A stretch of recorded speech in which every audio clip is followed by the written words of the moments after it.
Okay, welcome back to my YouTube channel. ഞാനിന്ന് പറയാൻ വേണ്ടി പോണത് ഒരു തമിഴ് സിനിമയുടെ റിവ്യൂ ആണ് പറയാൻ വേണ്ടി പോകുന്നത്. അതായത് കങ്കുവ എന്ന് പറഞ്ഞ തമിഴ് സിനിമ, സൂര്യ ശിവ കോംബോയിൽ എന്ന കങ്കുവയുടെ റിവ്യൂവും കാര്യങ്ങളൊക്കെയാണ് പറയാൻ വേണ്ടി പോണത്. ഈ സിനിമ പ്രധാനമായിട്ടും ഫോക്കസ് ചെയ്യുന്നൊരു കാര്യം ട്രൈബൽ കമ്മ്യൂണിറ്റി, പഴയ കാലങ്ങൾ എന്ന് വെച്ചാൽ ഒരുപാട് വർഷം മുമ്പ്, ഒരു 1070 കാലഘട്ടങ്ങളിലുള്ള ഒരു ട്രൈബൽ കമ്മ്യൂണിറ്റിയുടെ കഥയാണ് നേരിട്ട് പറയുന്നത്. സൂര്യ രണ്ട് വേഷങ്ങളിൽ ചെയ്യുന്ന ഒരു സിനിമയും കാര്യങ്ങളൊക്കെയാണ്. തമിഴ് സിനിമയിൽ ഏറ്റവും കൂടുതൽ ഡബിൾ റോളുകൾ ചെയ്ത ഒരു ആക്ടറാണ് സൂര്യ. ഒരുപാട് വേഷങ്ങൾ പുള്ളിക്കാരൻ ചെയ്തിട്ടുണ്ട്. പിന്നെ ഒരുപാട് വേഷങ്ങൾക്ക് പുറമെ പുള്ളി ഒരുപാട് ഗെറ്റപ്പ് ചേഞ്ചസ് ആൻഡ് രണ്ട് കഥാപാത്രങ്ങളുടെ ഒരു കഥാപാത്രമായിരിക്കും പിന്നെ മറ്റു വേഷം കൂടെ കാണാം. അങ്ങനെയും കുറേ കഥാപാത്രങ്ങളൊക്കെ സൂര്യ ചെയ്തിട്ടുണ്ട്. അതേപോലെയാണ് ഇതിലും ഇപ്പോൾ വന്നേക്കുന്നത്. അതായത് ഇതിൽ പ്യൂർ ഡബിൾ റോൾ തന്നെയാണ് ചെയ്ത് വെച്ചിരിക്കുന്നത്. ഓക്കെ, ആ ഒരു കാര്യങ്ങളൊക്കെ വെച്ച് ഫ്രാൻസിസ് ആൻഡ് കങ്കുവ എന്ന് പറഞ്ഞ രണ്ട് വേഷമാണ് സൂര്യ ചെയ്യുന്നത്. കൂടെ ദിഷ പട്ടാനി, യോഗി ബാബു, റെഡിങ്സ് ക്ലീ, ബോബി ഡിയോൾ, അങ്ങനെ കുറേ കാര്യങ്ങളൊക്കെ ഉണ്ട്. പിന്നെ ഒരു സ്പെഷ്യൽ ക്യാമിയോ അപ്പിയറൻസും ഈ സിനിമയിലുണ്ട്. അത് നമുക്ക് ലാസ്റ്റ് പറയാം ആരാണെന്ന്. ആ ഒരു കാര്യങ്ങളൊക്കെ വെച്ച് സിനിമ ഒരു കണ്ട സമയത്താണെങ്കിൽ ഞാൻ തിയേറ്ററിൽ പോയി കണ്ട ഒരു പടവും കാര്യങ്ങളൊക്കെയാണ് ഇപ്പോൾ പറയാൻ വേണ്ടി പോകുന്നത്. ഇതിൻ്റെ OTT റിവ്യൂവും കാര്യങ്ങളൊക്കെയാണ് പറയാൻ വേണ്ടി പോകുന്നത്. എനിക്ക് പൊതുവേ നോക്കുകയാണെങ്കിൽ സിനിമ ഒട്ടും അങ്ങോട്ട് OTT കണ്ടപ്പോൾ പോലും കണക്റ്റ് ആയില്ല. കാരണം എവിടെയൊക്കെ ഒരു കണ്ടിന്യൂഷൻ ഇല്ലാതെ കണക്കൊക്കെ തോന്നുന്നു. കാരണം സിനിമ ഒന്ന് മുന്നോട്ട് പോകാൻ വേണ്ടിയുള്ള പ്രത്യേക എലമെൻറ്റുകൾ ഈ പടത്തിനകത്ത് വരുന്നില്ല. ഒരു ഇഴച്ചിൽ തന്നെയാണ്. ഇപ്പം നമ്മൾ OTTയിൽ കാണുമ്പോൾ നമുക്ക് സിനിമ ഏറ്റവും കൂടുതൽ നമുക്ക് നന്നായിട്ട് കാണാൻ വേണ്ടി നമുക്ക് ഒരുപാട് കാര്യങ്ങൾ കണ്ടുപിടിക്കാനും കഥയുടെ എലമെൻ്റൊക്കെ മനസ്സിലാക്കാൻ വേണ്ടി പറ്റുന്നത്. ആ ഒരു കാര്യം വെച്ച് ഇവിടെയും ഒരു ഇമ്പ്രൂവ്മെൻറ്റ് തരാൻ വേണ്ടി പറ്റില്ല. പിന്നെ ഈ ഫ്രാൻസിസ് എന്ന് പറഞ്ഞ ഈ ഒരു സൂര്യയുടെ ഒരു കഥാപാത്രം, ഈ ഒരു കഥാപാത്രത്തിൻ്റെ കുറച്ച് എലമെൻറ്റുകൾ ഫുൾ ഈ സിനിമയിൽ പോകണമായിരുന്നു. പിന്നെ കങ്കുവ എന്ന് പറഞ്ഞ ഒരു സൂര്യയുടെ ഒരു ഡബിൾ റോൾ, രണ്ടാമത് വരുന്ന ഒരു സൂര്യയുടെ കാര്യങ്ങളൊക്കെ ഒരു 45 മിനിറ്റ്, ഒരു മണിക്കൂറോളൊക്കെ ഒതുക്കാമായിരുന്നു. ഇത് കണ്ടിന്യൂസ് ആയിട്ട് തന്നെ ഈ കങ്കുവയുടെ കഥയാണ് ഈ പറഞ്ഞു പോകുന്നത്. അതൊരു വല്ലാത്തൊരു ഇതായിപ്പോയി. കാരണം ഒരു പ്രത്യേക എലമെൻ്റ് ഇല്ല ഈ പടത്തിനകത്ത്. വെറുതെ ഒരു സ്പേസിൽ കിടന്ന് ഇങ്ങനെ കറങ്ങുന്ന ഒരു കഥയുടെ ഒരു ഇതിവൃത്തം എന്ന് വെച്ച് കഴിഞ്ഞാൽ ഒരേ വംശജരായ കുറേ ട്രൈബൽസാണ്. ഇവരെല്ലാം ഒരേ വംശജരാണ്. ഈ ഒരേ വംശജരുള്ള ഈ ട്രൈബൽസ് ഇവരെല്ലാവരും 4 ദ്വീപുകളിൽ ഇങ്ങനെ താമസിച്ചുകൊണ്ടിരിക്കുകയാണ്. ആ 4 ദ്വീപുകൾ താമസിച്ചിട്ട് ഇവർ ഓരോ ദ്വീപും വീണ്ടും വെട്ടിപ്പിടിച്ച് അവരുടെ സാമ്രാജ്യമാക്കാൻ വേണ്ടി ശ്രമിക്കുന്നു എന്നുള്ളതാണ് ഈ ഒരു കഥയുടെ എതിർത്തവും കാര്യങ്ങളൊക്കെ. അതിന് ഇവരുടെ അതേ ആയവരുടെ ഭൂമിയും എല്ലാവർക്കും സ്വന്തമാക്കണം. ഈ ഒരു കാര്യങ്ങളൊക്കെ വെച്ചാണ് പോകുന്നത്. പിന്നെ ഇതിനകത്ത് ഒരു ബോണ്ടിങ് ആയിട്ട് തോന്നിയത് സൂര്യയും ഒരു കുട്ടിയും തമ്മിലുള്ളൊരു ബോണ്ടിങ്ങാണ് പ്രധാനമായിട്ടും വരുന്നത്. അതിപ്പോൾ ഫ്രാൻസിസ് ആവാൻ നേരത്ത് പോലും ആ കുട്ടി വരുന്നുണ്ട്, ഒരു പുനർജന്മം പോലെ വരുന്നുണ്ട്. കങ്കുവയുടെ കൂടെയുണ്ട്. ആ ഒരു കാര്യങ്ങളൊക്കെ വെച്ച് ഇത് 2 തവണ വന്നാൽ പോലും ആ ഫ്രാൻസിസിൻ്റെ ആ ഒരു ന്യൂജൻ കഥ ഇപ്പോൾ 2024 നടക്കുന്ന ആ ഒരു കഥയും കാര്യങ്ങളൊക്കെ അതുകൊണ്ട് ആ ഒരു സൂര്യയുടെ ലുക്കും കാര്യങ്ങളൊക്കെ കാണാൻ കൊള്ളായിരുന്നു. ആ ഒരു ഫാഷനബിൾ ആയിട്ടുള്ള ഒരു ലൈഫ് ആയതുകൊണ്ട് ഈ ഒരു കുട്ടി വരുന്നതുകൊണ്ട് ഒരു ത്രില്ലിംഗ് മൂഡ് തന്നെ പോകാൻ വേണ്ടി പറ്റിയതാണെങ്കിൽ പറയണം. പിന്നെ ദിഷ പട്ടാനിയാണ് ഈ സിനിമയുടെ നായിക.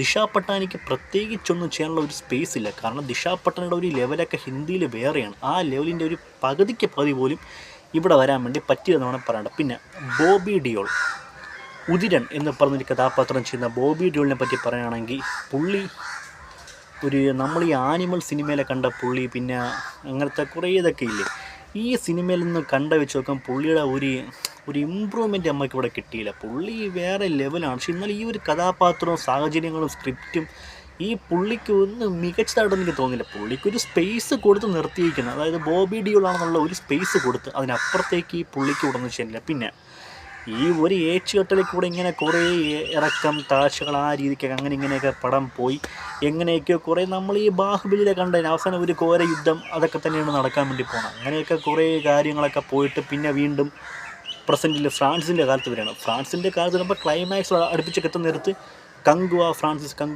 എന്ന് വന്ന ഒരു കഥ ഇങ്ങനെ മാറി കാണിച്ച് ഇങ്ങനെ അങ്ങ് പോകും. ഇങ്ങനെ മാറി കാണിച്ച് പോയി. അത് എനിക്ക് ഒട്ടും ആ ഷോട്ടങ്ങ് ഇഷ്ടപ്പെട്ടില്ല. ഇപ്പം ഇവിടെ ഫ്രാൻസിസ് ഇവിടെ അടികൂടുമ്പോൾ അവിടെ കങ്കുവയുടെ യുദ്ധം, ഇത് എവിടെയെങ്കിലും കൊണ്ട് ഒരു രീതിക്ക് നിർത്തി തുടങ്ങിയെങ്കിൽ പിന്നെയും കുഴപ്പമില്ല. ഇത് ഒരുമാതിരി അവിടെയും കാണിച്ച് ഇവിടെയും കാണിച്ച് അങ്ങനെ ഇങ്ങനെയൊക്കെ പോകുന്ന ഒരു രീതി.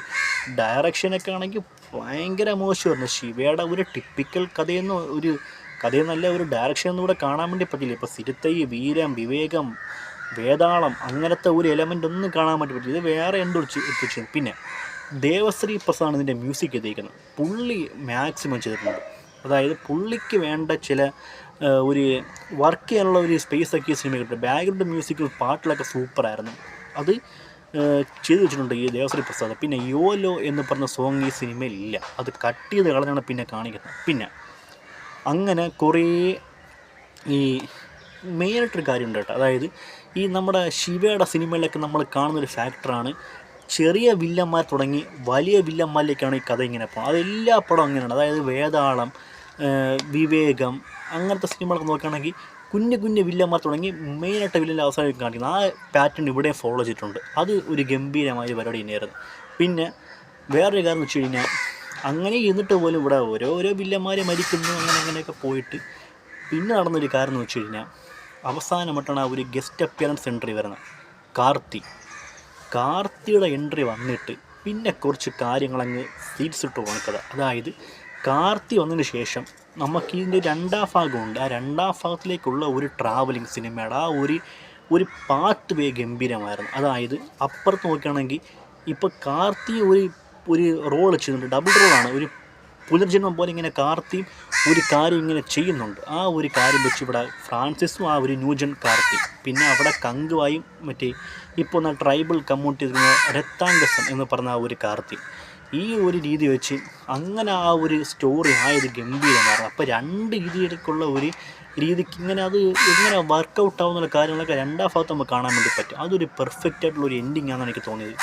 ഒന്നാം ഭാഗത്ത് നിന്ന് രണ്ടാം ഭാഗത്തിലേക്കുള്ള ഒരു മാറ്റം അത് സൂപ്പറായിട്ട് തന്നെ വന്നിട്ടുണ്ട്. അത്ര മാത്രമേ പറയാൻ വേണ്ടി പറ്റൂ. പിന്നെ ഫുള്ള് നോക്കുകയാണെങ്കിൽ പടം ഒടുക്കത്തെ ലാഗും ഒരു മികച്ച തിരക്കഥയില്ലാതെയും എന്തൊക്കെയോ കാട്ടിക്കുട്ടിച്ചൊരു പടം, അത്ര ഞാൻ പറയുന്നുള്ളൂ. സോ ആ ഒരു കാര്യങ്ങളൊക്കെ വെച്ച് ഇതാണ് എൻ്റെ കങ്കുവ എന്ന് പറഞ്ഞ സിനിമയുടെ റിവ്യൂവും കാര്യങ്ങളൊക്കെ. സോ ഇത്രേ പറയാൻ വേണ്ടിയുള്ളൂ. രണ്ടാം ഭാഗത്തിലാണ് എൻ്റെ പ്രതീക്ഷയും കാര്യങ്ങളൊക്കെ. വന്നുപോയ താരങ്ങൾക്ക് പെർഫോമൻസ് ചെയ്യാൻ വേണ്ടി പോലും സ്പേസും ഇല്ല, മികച്ച തിരക്കഥയും ഇല്ല, ഡയറക്ഷൻ വളരെ മോശം, എഡിറ്റിംഗ് ആണെങ്കിൽ അതിനപ്പുറത്തെ മോശം. അങ്ങനത്തെ കുറച്ച് കാര്യങ്ങളൊക്കെ വെച്ച് ഒരു സ്ഥിരതയില്ലാത്ത ഒരു പോക്കാണ് ഈ സിനിമയ്ക്ക് ഏറ്റവും പറ്റിയത്. പിന്നെ സ്ക്രിപ്റ്റിലും കൂടെ കുറച്ച് ശ്രദ്ധിക്കണമായിരുന്നു. ആ ഒരു കാര്യങ്ങളൊക്കെ വെച്ച് ഇത്ര ഉള്ള പറഞ്ഞിട്ട് ഇതാണ് എൻ്റെ കങ്കുവ എന്ന് പറഞ്ഞ സിനിമയുടെ റിവ്യൂവും കാര്യങ്ങളൊക്കെ. സോ രണ്ടാം ഭാഗത്ത് നമുക്ക് വേണ്ടി വെയിറ്റ് ചെയ്യാം. സോ ആ ഒരു കാര്യങ്ങളൊക്കെ വെച്ച് എൻ്റെ ഈ ഒരു ഇഷ്ടപ്പെടുന്ന ചാനൽ സബ്സ്ക്രൈബ് ചെയ്യുക, ഇവിടെ ലൈക്ക് ചെയ്യുക, ഷെയർ ചെയ്യുക. ഓക്കെ, അപ്പോൾ മറ്റ് സിനിമയുടെ വിഷയത്തെക്കാട്ടും പറഞ്ഞ സൈനിങ് ഔട്ട്. ബൈ. ഓക്കെ.